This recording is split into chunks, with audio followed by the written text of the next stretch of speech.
Good morning.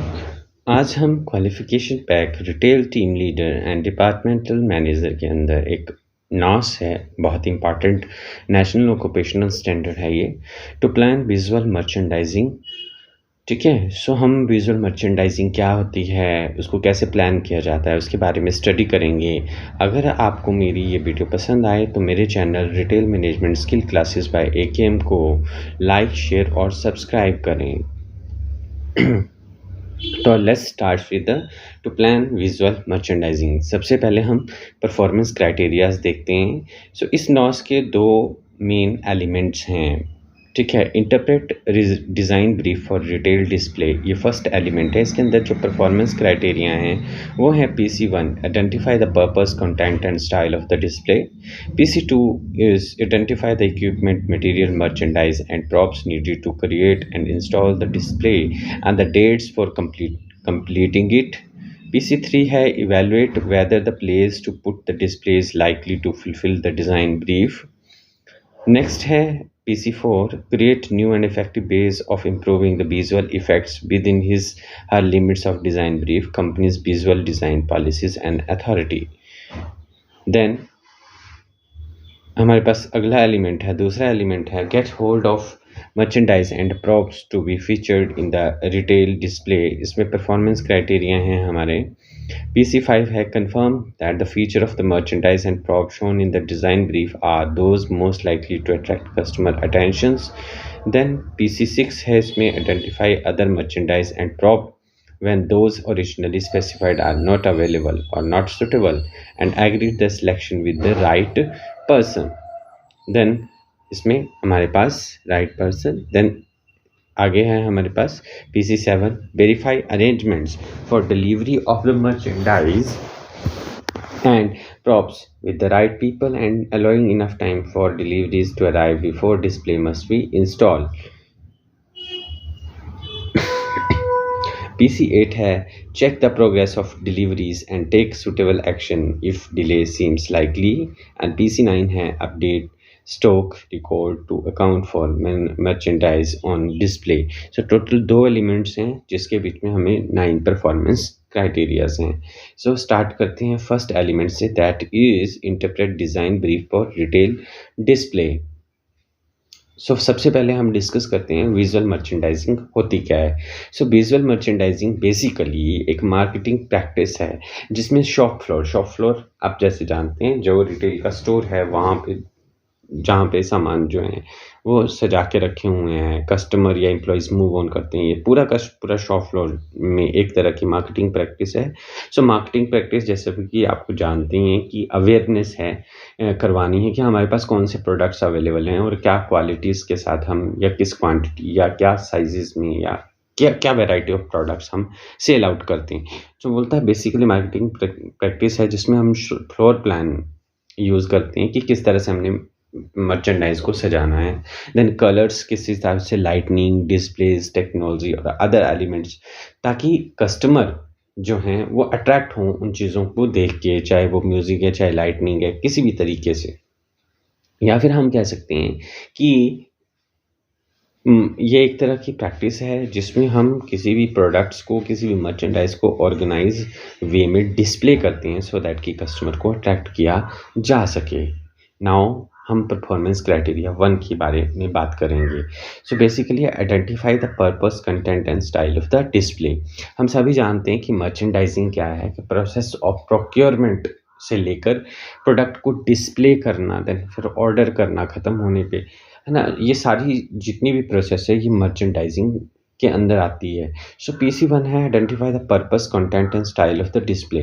सो सबसे पहले हम डिस्कस करेंगे purpose of display. Purpose of display में सबसे पहले हैं, ये क्या करता है, जो हम विजुअल मर्चेंडाइजिंग करते हैं इसकी वजह से क्या है, हमारी सेल्स प्रमोट होती है और सेल्स इंक्रीज़ होती है ना। मतलब लोगों को इसके बारे में पता चलता है कि हमारे पास कौन कौन से प्रोडक्ट्स हैं और जिसकी वजह से सेल्स इंक्रीज़ करती है। सेकंड है make display visually appealing to encourage customer to enter the store. इससे क्या है, हमारा जो कस्टमर है वो एनकरेज होता है। जब स्टोर में अच्छे तरह से हमने डिस्प्ले किया होता है तो कहीं ना कहीं क्या है, अपील करता है ये कस्टमर को, है ना? कि उसको अच्छा दिखने में लगता है तो कस्टमर जो है अट्रैक्ट होता है उसकी तरफ से, और हमें यही चाहिए कि कस्टमर हमारे स्टोर को विज़िट करें, ठीक है? Then gets customer to pause and shop the selling floor, है ना? और इसकी वजह से क्या है, कस्टमर थोड़ी देर के लिए रुक लेता है और थोड़ी देर के लिए ध्यान से उस प्रोडक्ट्स को देखता है, सो दैट कि हमारा सेलिंग फ्लोर पे वो शॉपिंग कर सके। Then use merchandising to enhance, establish and promote the store visual image, है ना? स्टोर की विजुअल इमेज को बढ़ाने के लिए, एस्टैब्लिश करने के लिए और स्टोर को प्रमोट करने के लिए हम मर्चेंडाइजिंग का यूज़ करते हैं। Then improve customer shopping experience and entertain them, ये इससे क्या है, कस्टमर का शॉपिंग एक्सपीरियंस भी इम्प्रूव होता है। अगर आप रैंडमली कैसे भी प्रोडक्ट रखोगे तो कोई भी नहीं खरीदने आएगा, है ना? अगर आप विजुअली इफेक्टिव अपीलिंग बना के रखोगे तो कहीं ना कहीं कस्टमर जो है उसका शॉपिंग एक्सपीरियंस भी इम्प्रूव होता है, उसको ये पता चल जाता है कि कौन कौन से वैरायटी ऑफ प्रोडक्ट्स अवेलेबल हैं, है ना? देन उनको एंटरटेन करने के काम आता है विजुअल मर्चेंडाइजिंग।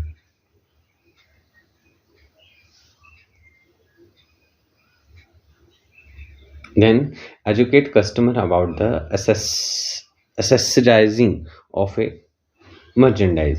और दूसरा ये बोलता है कि कहीं न कहीं क्या करता है ये दूसरा, ये क्या है, मर्चेंडाइज़ जो है ना? उसको प्रॉपर वे से अगर हम रखते हैं, है ना? प्रॉपर वे से उसकी जो एक्सेसरीज़ है, फॉर एग्ज़ाम्पल ट्राउज़र के साथ हम बेल्ट रखते हैं, शर्ट्स रखते हैं, है ना? तो इससे क्या है, कस्टमर जो है एजुकेट हो जाता है कि हाँ कि कौन-सा प्रोडक्ट कहाँ पे अवेलेबल है ना? सेकेंडली जो भी आप जैसे फॉर एग्ज़ाम्पल इलेक्ट्रॉनिक प्रोडक्ट्स की बात करते हैं, तो इलेक्ट्रॉनिक प्रोडक्ट्स को अगर प्रॉपर वे से डिस्प्ले किया गया है ना? तो क्या है, कस्टमर जो है एजुकेट होता है कि इस प्रोडक्ट को पर्टिकुलरली यूज़ कैसे करना है, कौन-कौन सी एक्सेसरीज़, क्या चीज़ों के साथ इसको यूज़ करना है, क्या सावधानियाँ बरतनी है, इससे ये पता चल जाता है।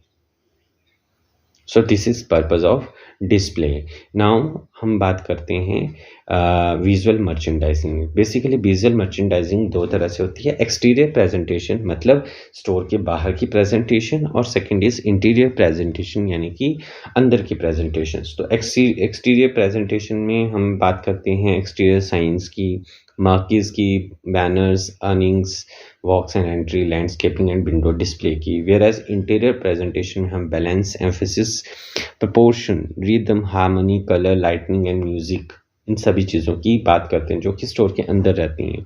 सो स्टार्ट करते हैं हम एक्सटीरियर प्रेजेंटेशन से। तो सबसे पहले एक्सटीरियर साइंस। एक्सटीरियर साइंस में हमारे पास क्या है, किसी भी शॉप का या किसी भी रिटेल आउटलेट का बाहर का जो होर्डिंग्स रहेंगी जिसपे उस शॉप का ब्रांड का नेम या उस पर्टिकुलर रिटेल आउटलेट का नेम या ये पर्टिकुलर जो रिटेल आउटलेट है ये किससे डील करता है ये रहता है लिखा हुआ, है ना? देन मर्कीज़ क्या होती हैं, बेसिकली टेंट लगा दिए जाते हैं कई बार सामान को डिस्प्ले करने के लिए। फॉर एग्ज़ाम्पल आपने दिवाली के टाइम पे देखा होगा, है ना? कोई पर्टिकुलर ब्रांड्स के लोग, पर्टिकुलर रिटेल आउटलेट के लोग जो हैं वो टेंट लगा के अपने सामान को डिस्प्ले करते हैं सो दैट कि कस्टमर अट्रैक्ट हो। देन बैनर्स सभी जानते हैं, फ्लेक्सेस की फॉर्म में या होर्डिंग के फॉर्म में, है ना? ये जगह-जगह पे लगाए जाते हैं कि इस तरह से आपके नियरेस्ट स्टोर में ये सेल शुरू होने वाली है ना? तो ये बैनर्स आ जाते हैं। देन अर्निंग्स क्या होते हैं, एक्सटेंडेड रूफ होती है। जैसे आप देख भी रहे हैं 5 नंबर लिखा हुआ है, तो यहाँ पे क्या एक्सटेंडेड रूफ है ताकि अपने प्रोडक्ट्स को धूप से या बारिश से बचाया जा सके जो आपने विंडो पे डिस्प्ले किए हैं। वॉक्स एंड एंट्रीज जहाँ पे एक एम्प्लॉइज़ जो है एंटर करता है जिस एरिया में आपके स्टोर तक आने के लिए एक्सटीरियर पार्ट में, या जो एंट्री है उसको कैसे सजाना है, उसको कैसे मैनेज करना है, ये सारी चीज़ें साफ़-सफाई होनी चाहिए या प्लांटेशन होनी चाहिए side by side, flower basis होने चाहिए, कुछ भी, है ना? ये आ जाता है बॉक्स एंड एंट्रीज में। देन लैंडस्केपिंग में हम स्टोर के चारों तरफ की बाउंड्रीज को देखते हैं कि आपको किस तरह से सजाना है। जैसे आप यहाँ देख रहे हैं कि एक स्टोर के एंट्रीज के बाहर क्या है, प्लांटेशन की गई है, देन बेंचेस रेस्ट करने के लिए लगाए गए हैं, तो ये सारी लैंडस्केपिंग में आते हैं। देन विंडो डिस्प्ले, अब स्टोर की एक छोटी पर्टिकुलर एंट्री होगी, सो एक विंडो होती है तो उसको क्या ग्लास वर्क के साथ सजा दिया जाता है जहाँ पे लेटेस्ट ट्रेंड्स की मैनिक्यून्स या लेटेस्ट प्रोडक्ट्स जो हैं वो टांग दिए जाते हैं, तो that we known as window display. Now interior presentation की बात करते हैं, तो इंटीरियर प्रेजेंटेशन में हमारे पास सबसे पहले है बैलेंस। सो बेसिकली बैलेंस के संतुलन, है ना? सो ये 2 तरह का रहता है यहाँ पे इंटीरियर प्रेजेंटेशन में, that is symmetric and asymmetric. Symmetric मतलब इक्वल, है ना? और एसिमेट्रिक मतलब इक्वल नहीं, बैलेंस, है ना? वैसे तो बैलेंस के लिए इक्वल चाहिए होता है, मगर यहाँ पे हम डिफरेंट एस्पेक्ट से स्टडी कर रहे हैं। तो बैलेंस मतलब, है ना, कि आप जैसे फोटोग्राफ में देख रहे हैं, ऊपर ट्राइंगल बना हुआ है, एक बैलेंस बना हुआ है, तो इक्वल अमाउंट का जो है प्रोडक्ट जो है एक कॉर्नर में सजा दिए गए हैं। वेयर एज एसिमेट्रिक में क्या है ना, एक बड़ा है एक छोटा है, तो बैलेंस करने के लिए बड़े को थोड़ा सा खिसका के एक मतलब एक्सट्रीम पोजीशन रख के खिसका के रख दिया गया है। इसी तरह से आप नीचे जो रेक्टेंगुलर है उसमें देख सकते हैं कि एक सेंटर में इक्वल अमाउंट के रख दिए गए, या एक बिल्कुल कॉर्नर में सजा के रख दिया गया है ना? तो इस तरह की चीज़ों को हम बैलेंस बोल देते हैं। देन एम्फेसिस, एम्फेसिस की बात करेंगे तो एम्फेसिस में जनरली ये माना जाता है कि आई की जो मूवमेंट है वो लेफ़्ट टू राइट रहती है ना? तो जो मोस्ट अट्रैक्टिव चीज़ें हैं वो लेफ़्ट साइड पे हमेशा डिस्प्ले करनी है। सो प्रोपोर्शन मतलब कितने प्रोपोर्शन में कोई भी सामान रखा जाना है इनसाइड द स्टोर। अगर कोई सामान डिस्प्ले किया जाता है तो ऐसे भी नहीं है कि मैनिक्विन्स लगाने लगे तो सारी मैनिक्विन्स इकट्ठी रख दी, है ना? या फिर जो भी शेल्व्स हैं उसमें क्या है, प्रॉपर में जितना आ सकता है उतना ही अमाउंट में सामान, शर्ट्स डालनी है, देन ट्राउजर्स डालने हैं, इक्वल अमाउंट में, प्रोपोर्शन में, इक्वल प्रोपोर्शन में। देन रिदम की बात करें तो रिदम क्या होता है, एक लयबद्ध तरीके से। लयबद्ध तरीके से मतलब कि सबसे पहले छोटा साइज़ का, फिर बड़े साइज़ का, फिर बड़े साइज़ का, ताकि छोटा साइज़ विज़िबल हो, ईज़िली विज़िबल हो। देन हार्मनी, ये जो कंपोनेंट है हार्मनी, ये सभी का मिक्सचर है कि हर चीज़ को हमें ध्यान में रख के ही सेट करना है। किस तरह से करना है, ताकि आपस में उनका तालमेल बैठे, एक प्रॉपर वे में तालमेल बैठे, ठीक है? देन हम बात कर रहे हैं कलर्स की। कलर जो है अनदर इम्पोर्टेंट इंटीरियर प्रेजेंटेशन के एस्पेक्ट हैं। सो आप यहाँ पे देख रहे हैं कि कलर की लिस्ट है कि येलो कलर और फिर red, blue, green, orange, purple, है ना? और black background, white colour, beige background है तो डार्क ग्रे। तो इस तरह से ये जो एस्पेक्ट्स हैं ये आप नोट डाउन कर सकते हैं कि किस तरह से विजुअल होते हैं। कुछ एक का मैं डिस्कस कर देता हूँ यहाँ पे, जैसे येलो है ना? तो एनहांस्ड है ना, येलो कलर जो खिल के आया है, या रेड कलर जो ब्रिलियंट लग रहा है ना, ल्यूमिनस लग रहा है, ऑरेंज कलर। इस तरह से वाइट बैकग्राउंड में डार्क कलर रिच और प्योरर लगता है ना, ब्लू कलर, है ना? सो इस तरह से मैंने कोशिश की है कि उस कलर के हिसाब से डिज़ाइन किया। जैसे ग्रीन कलर है ना, तो पेल सा लग रहा है, डल सा लग रहा है, पर पढ़ाई भी नहीं दे रहा है ना, तो इस हिसाब से कलर का इन्फ्लुएंस भी रहता है समटाइम।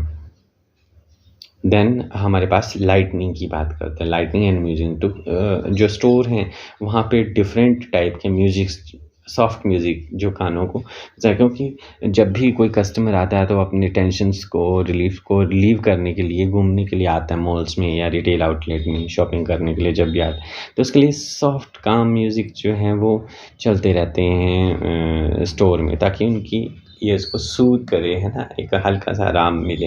वेयर एज लाइटनिंग, अगर लाइटनिंग की बात हो, lightning plays an important role in the stores, है ना?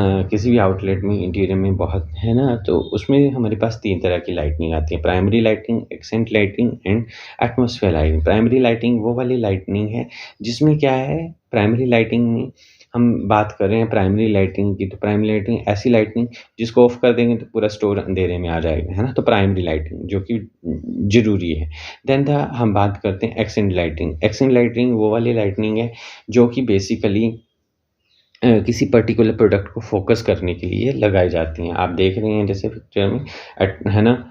देन एटमॉस्फेरिक लाइटिंग में जो लटकी होंगी किसी प्रोडक्ट्स को या किसी आइल्स में या किसी पर्टिकुलर प्रोडक्ट को हाईलाइट करने के लिए जो लटकी रहती हैं हवा में, आप देख भी रहेंगे यहाँ पे फोटोग्राफ्स में एटमॉस्फेरिक लाइटिंग और एक्सेंट लाइटिंग और प्राइमरी लाइटनिंग को, है ना, फोटोग्राफ्स में you can see easily. Now हम बात करते हैं नेक्स्ट टॉपिक की, दैट इज़ कंटेंट और एलिमेंट्स ऑफ डिस्प्ले। तो क्या कंटेंट और एलिमेंट्स होने चाहिए डिस्प्ले के? बोलता है जब भी हम मर्चेंडाइज की डिस्प्ले की बात करते हैं तो आइटम्स जो हैं उसमें कैटेगराइज हो जाती हैं, कैटेगराइज कर सकते हैं किसी साइज़ के बेस पे ना, हम साइज़ के बेस, जैसे अपैरल की इसमें साइज़ जो है प्रेफरेंस दी जाती है। Then we have next point is type, किस तरह की है, जैसे अपैरल है या ग्रोसरी है या क्रॉकरी है या फूड वेजिटेबल आइटम्स हैं, ये स्टेपल फूड्स हैं, ये सारी चीज़ें टाइप्स के बेस पे हम कैटेगराइज कर सकते हैं मर्चेंडाइज को। Then we have colours, colours also plays an important role. अभी मैंने बताया अपैरल्स के केस में कलर्स का इम्पॉर्टेंट रोल रहता है। Then we have complete package. Complete package में कई ऐसी चीज़ें होती हैं जो साइज़, टाइप, कलर, है ना, बनावट, शेप, डेकोरेशन, हर चीज़ में के लिए होती हैं। तो उसके हिसाब से कंप्लीट पैकेज को ध्यान में कि क्या क्या चीज़ें हमारे पास अवेलेबल हैं, क्या क्या चीज़ें हमारी साइज़ वाइज सेट होनी है, क्या चीज़ें हमारी टाइप वाइज या कलर वाइज सेट होनी है। या प्राइस की बात करें, प्राइस के बाद में हाई मार्जिन प्रोडक्ट कहाँ रखनी है, लो मार्जिन प्रोडक्ट कहाँ रखनी है, या समटाइम क्या है हाईलाइटिंग फीचर्स जो रहते हैं किसी भी प्रोडक्ट के, उसके बेस पे भी हम एलिमेंट्स को डिस्प्ले करते हैं। ठीक है, so will start with next point, that is display patterns. So display के पैटर्न्स में सबसे पहले हमारे पास जो आता है वो है रेक्टेंगुलर पैटर्न। रेक्टेंगुलर पैटर्न में जैसे शेल्फ्स में प्रॉपर वे से सजा के रख दिया हमने, डिस्प्ले कर दिया सामान, है ना, रेक्टेंगल में, एक रैक में, तो वो rectangular pattern. Then triangular pattern, triangular shape में हम सामान को रखें। जनरली गिफ्ट आइटम्स सजाई जाती हैं इसमें, जनरली ग्रोसरी आइटम्स या अदर आइटम्स सजाई जाती हैं। ठीक है, देन वी हैव रेडियल और सर्कुलर पैटर्न। रेडियल और सर्कुलर पैटर्न में पिजन टेबल्स या ये ब्राउज़र कपड़ों के केस में यूज़ किया जाता है। Then rhythm display, rhythmic display, हमने अभी पढ़ा कि रिदम में क्या स्मॉल साइज़ आगे, फिर बड़ा साइज़, फिर बड़ा साइज़, है ना। तो आप देख सकते हैं अपैरल के केस में ये ब्लेजर्स जो लगे हुए हैं। Then we have display patterns में ग्रुप डिस्प्ले, एक जैसा प्रोडक्ट जो है वो इकट्ठा डिस्प्ले किया जाएगा, जैसे आप यहाँ पे ज्वेलरी प्रोडक्ट देखते हैं। देन वी हैव जो है रेपिटेटिव डिस्प्ले, जब एक ही चीज़ को बार बार जैसे ब्लेजर ही दिखाने हैं तो हम जो है इस तरह से रेपिटेटिव डिस्प्ले कर सकते हैं। Then PC2 है, identify the equipment, material, merchandise and props needed to create and install the display and the dates for completing it. सो इसमें क्या है, हम बात करते हैं इक्विपमेंट्स की। तो सबसे पहले हम डिस्प्ले इक्विपमेंट जैसे गोंडोला है, रैक्स हैं, स्लैट वॉल्स हैं, ग्रिड वॉल्स हैं, ये सारी चीज़ें आती हैं which is use to display the products. Product को डिस्प्ले करने के लिए, अट्रैक्टिव वे में डिस्प्ले करने के लिए इनको यूज़ किया जाता है। तो ये मेरी अलग से वीडियो है, आप मेरे चैनल पे जाके देख सकते हैं। प्रॉप्स जो हैं, एनीथिंग और something use with the product to display, कुछ भी चीज़ आप किसी प्रोडक्ट को डिस्प्ले करने के लिए यूज़ करते हैं, एक्सेप्ट इक्विपमेंट्स हैं या कोई, जैसे फॉर एग्जांपल मैंने एक कील यूज़ की या एक जो है डंडा, स्टिक यूज़ की, तो वो प्रॉप कहलाएगा, ताकि अट्रैक्टिव, या कोई जैसे कंकड़ पत्थर ही यूज़ कर रहा हूँ, या फॉर एग्जांपल बीच सीन के लिए मैं, बीच के थीम के लिए मैं एक बोट का यूज़ कर रहा हूँ, तो ये मेरे प्रॉप्स हैं, है ना। इसी तरह से signages also critical part of interior display. Signages, ये मेरी अलग से वीडियो है जिसमें आप देख सकते हैं टाइप्स ऑफ साइनेजेस के बारे में। देन products and merchandise display planning की बात करते हैं। सो किस तरह से प्लानिंग की जाती है। जो सबसे ज़्यादा कंज्यूमेबल प्रोडक्ट्स हैं उनको हमेशा बैक ऑफ द स्टोर रखा जाता है। देन जो भी आपका पाथ है ना, जो रास्ता है जहाँ से कस्टमर क्रॉस करके जाएगा, तो उसके दोनों तरफ जो हैं आप हाई मार्जिन प्रोडक्ट्स को रखेंगे। ठीक है, जो सीजनल मर्चेंडाइज हैं, ये स्मॉल हाई मार्जिन आइटम्स हैं, वो फ्रंट में रहेंगी। जो सीजनल मर्चेंडाइज, क्योंकि सीज़न ख़त्म होने के बाद उसकी वैल्यू नहीं रहती है, तो इसलिए फ्रंट में रखी जाती हैं ताकि लोगों की नज़र पड़ते, कस्टमर्स की नज़र पड़े।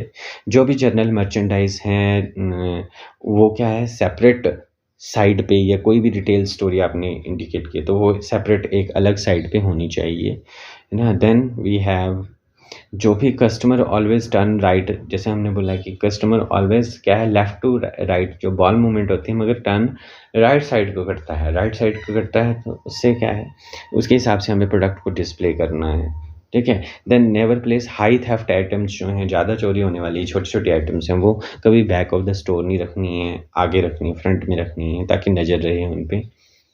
Then merchandising and category presentation. So merchandise और कैटेगरी प्रेजेंटेशन की बात करेंगे हम, तो सबसे पहले इसमें सैम्पल हायरार्की मतलब स्तर, है ना। तो हर किसी प्रोडक्ट की अलग अलग मर्चेंडाइज और कैटेगरी प्रेजेंटेशन, या मर्चेंडाइज हम दूसरे वर्ड में बोल सकते हैं मर्चेंडाइज हायरार्की होती है। तो आप जैसे एक सैम्पल हायरार्की देख रहे हैं जिसमें प्रोडक्ट हायरार्की है और शॉपिंग मिशन है। सो एक क्लॉथ स्टोर का बनाया गया, तो उसमें मेंस और वीमेन वेयर्स में कौन-कौन सी चीज़ें हैं, उसके हिसाब से इसको डिवाइड किया गया है। आप जैसे देख रहे हैं डिवीज़न, मेंस और वीमेंस का अलग सेक्शन कर दिया, फिर प्रोडक्ट की ग्रुपिंग कर दी, देन डिपार्टमेंट्स की ग्रुपिंग कर दी, फॉर्मल, कैजुअल, शर्ट एटसेट्रा में, देन सब डिपार्टमेंट्स अगर ज़रूरत पड़े।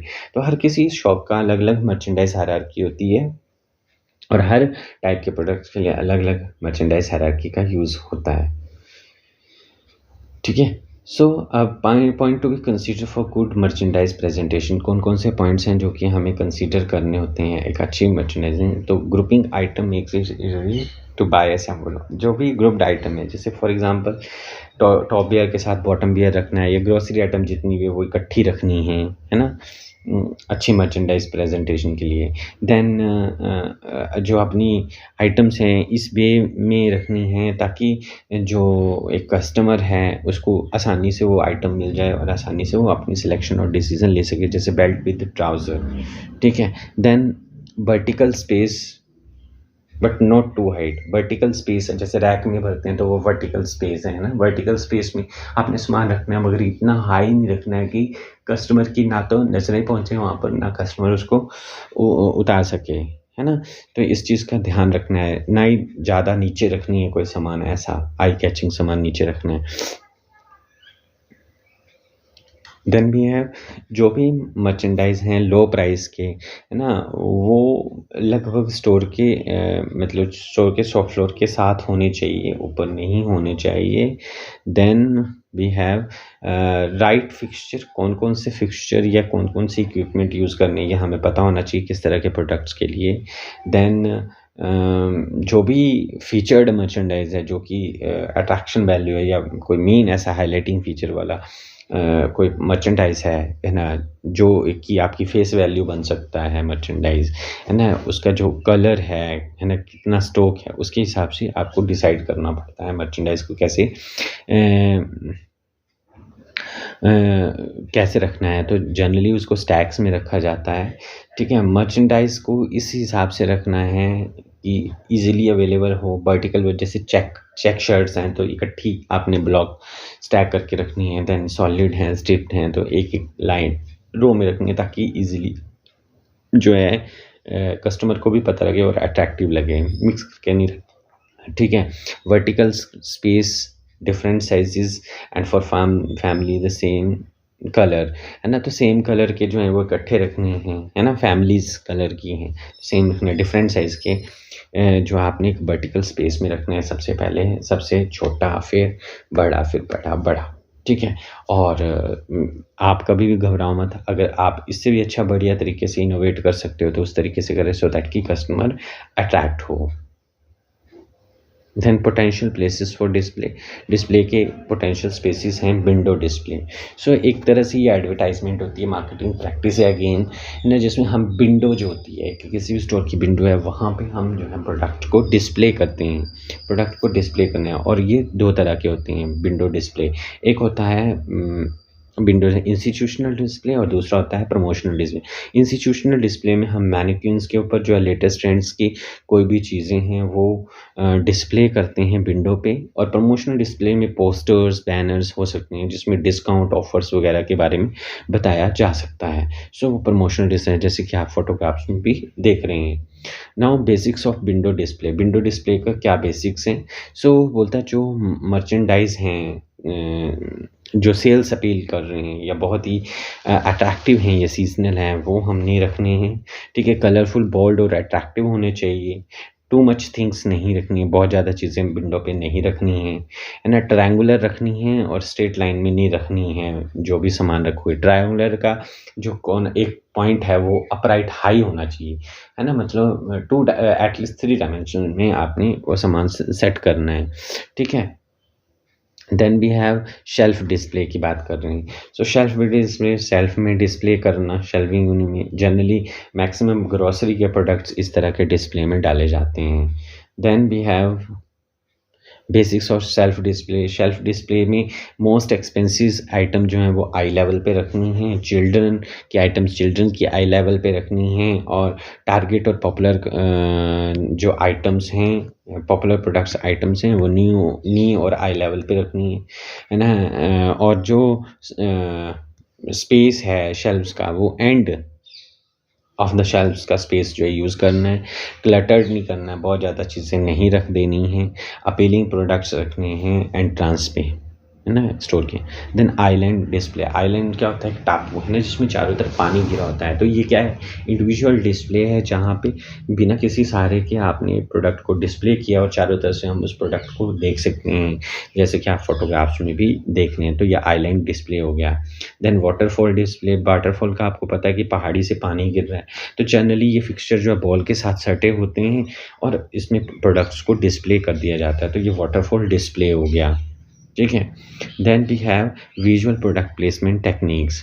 क्या टेक्निक्स हैं, बोलता है सबसे पहले ब्लॉक प्लेसमेंट, जो भी रिलेटेड प्रोडक्ट हैं है ना उनको इकट्ठा रखो, ब्लॉकिंग करके रखो, है ना, तय लगा के रखो। जैसे अपैरल के केस में हाई मार्जिन के प्रोडक्ट्स हैं, ठीक है, उनको रखो।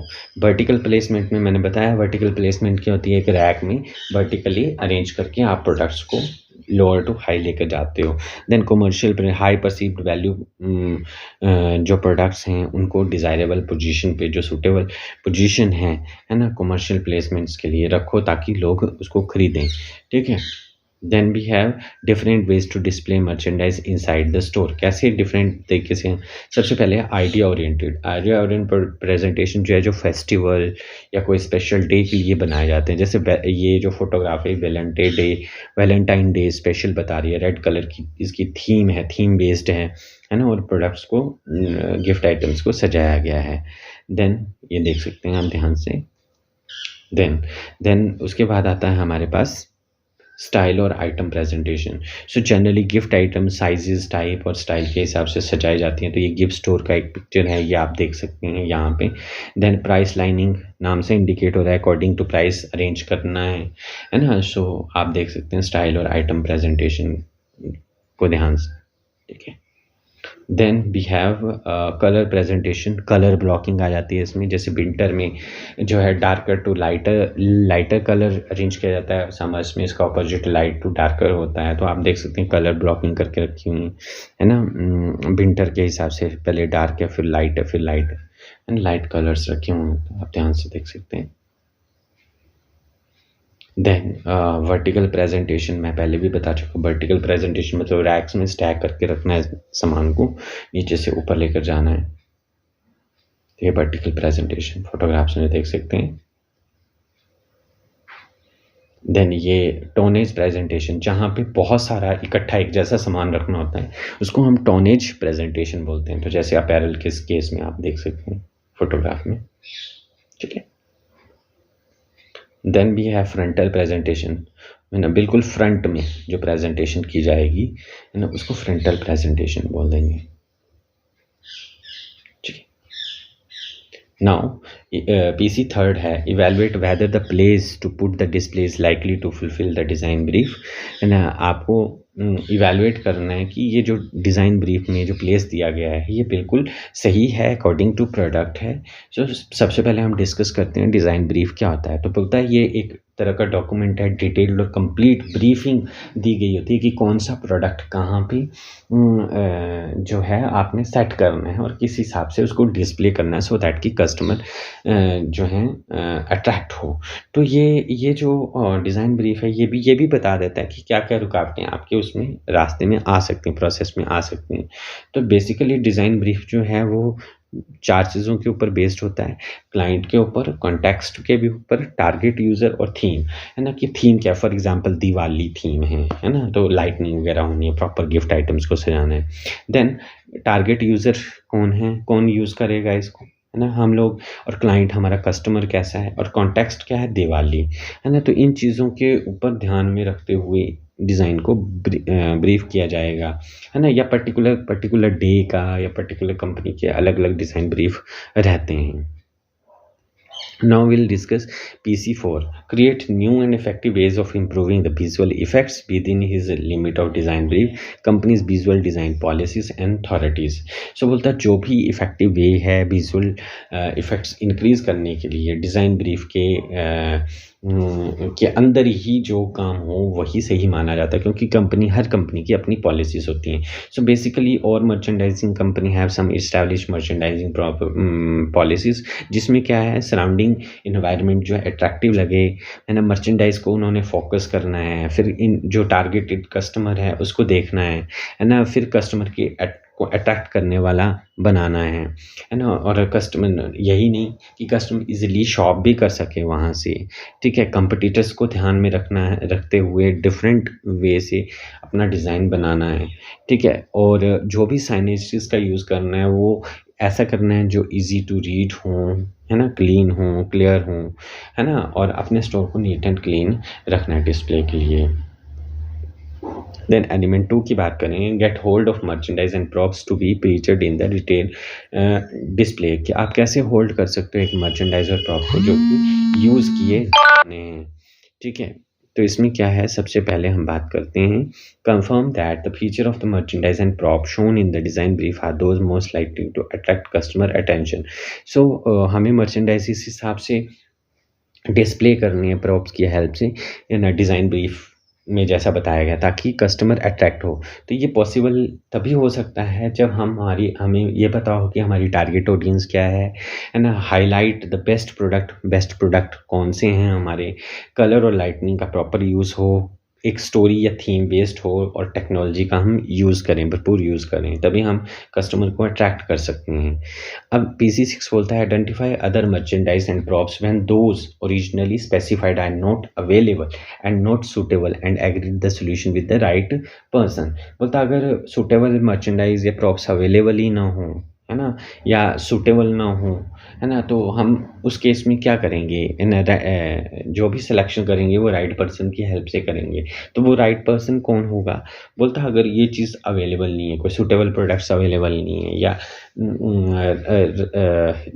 या फिर हमारे पास जो मर्चेंडाइज या प्रॉप्स हैं वो प्रॉपर नहीं है ना, तो उस केस में हम मैनेजर और इंचार्ज जो भी होंगे, है ना, उनसे बातचीत करेंगे और अल्टरनेट अरेंजमेंट करेंगे, सो दैट कि कस्टमर को अट्रैक्ट करें, क्योंकि कस्टमर को अट्रैक्ट करना ही मेन मुद्दा है यहाँ पे. और डिज़ाइन ब्रीफ की गाइडलाइंस को पर ध्यान में ज़रूर रखेंगे, पर डिस्कस ज़रूर करेंगे अपने अथॉरिटीज़ के साथ. नाउ PC7 है verify arrangement for delivery of merchandise and props with the right people, allowing enough time for deliveries to arrive before display must be installed. So बोलता है जो भी अरेंजमेंट आपने करना है मर्चेंडाइज की डिलीवरी के लिए, प्रॉप्स के लिए, तो वो राइट पर्सन जो हैं, मैनेजर इंचार्ज हैं, उनके साथ ज़रूर डिस्कस करना है, सो दैट कि जब भी वो प्रोडक्ट्स की जो भी इक्विपमेंट्स की डिलीवरी हो, है ना, वो क्या है प्रॉपर टाइम से हो, प्रॉपर टाइम से हम प्रोडक्ट को डिस्प्ले कर सकें. सो बेसिकली इसमें बोला गया है for this one must take follow up from the superior to develop an order, है ना. ये सुपीरियर से हम डिस्कस कर सकते हैं कि ऑर्डर दे दें वो उन डिस्प्ले इक्विपमेंट्स का, और या फिर स्टॉक एडमिनिस्ट्रेशन सिस्टम रहता है कहीं पे, तो उससे हम बात करें तो जो स्टेप्स यहाँ पे ध्यान में रखे जाते हैं वो हैं हमारे पास रिसीव्ड, कितना रिसीव हुआ है, वैलिडेट ऑर्डर, जो ऑर्डर दिया है वो एक्चुअल में वही रिसीव हुआ है या नहीं, है ना, क्या मंगवाना है, फाइनल ऑर्डर क्या रहेगा, है ना, डिस्पैच कितना हुआ है, ऑर्डर प्रिपेयर करना है, क्या क्या चीज़ों की रिक्वायरमेंट है, रेज इनवॉइस, उसके हिसाब से बिल जनरेट करना है, देन पेमेंट रिसीव करनी है, और कंट्रोल क्रेडिट, अगर कहीं एडवांस में सामान ले लिया गया है और ना उसको पेमेंट करनी है तो उसके बारे में भी हमें पता होना चाहिए. Now we have next performance criteria. Check the progress of delivery and take suitable action. ठीक है, suitable action if display seems likely, है ना. बोलता है प्रोग्रेस को चेक करना कि डिलीवरीज हो रही हैं या नहीं हो रही है, तो उसके लिए क्या है ना, अगर नहीं हो रही हैं या हो रही हैं तो उसके लिए, अगर डिले हो रहा है तो उसके लिए क्या सुटेबल एक्शन लिया जा सकता है. तो बोलता है सबसे पहले तो एज ए टीम लीडर आप चेक करवाओ कि स्टॉक कितना अवेलेबल है ना, और ये प्रॉपर ट्रैकिंग सिस्टम से ही पॉसिबल है ना? और ये हो सकता है कंप्यूटर सॉफ्टवेयर प्रोग्राम आज की डेट में यूज़ हो रहे हैं, तो वहाँ से ट्रैक किया जा सकता है कि कितना सामान जो सेल हुआ और कितना सामान बचा है। Then card system for inventory, card system में क्या है ना, कोड दे दिया जाता है हर इन्वेंट्री को, उसकी डिटेल्स उस कार्ड में फिल की जाती है। सिमिलर इन्वेंट्री के लिए कार्ड होता है। अगर डिले होता है किसी भी तरह की डिलीवरीज़ के लिए, डिले होता है मर्चेंडाइज़ या प्रॉप्स के लिए, तो उसके लिए क्या है, हम कस्टमर को ज़रूर कम्युनिकेट करेंगे। ठीक है। और दूसरा जो है हम कोशिश करेंगे कि अगर काफ़ी ज़्यादा डिले हो रहा है तो हम डोमेस्टिक सप्लायर जो हैं उनसे भी पार्टनरशिप कर सकते हैं इसके लिए।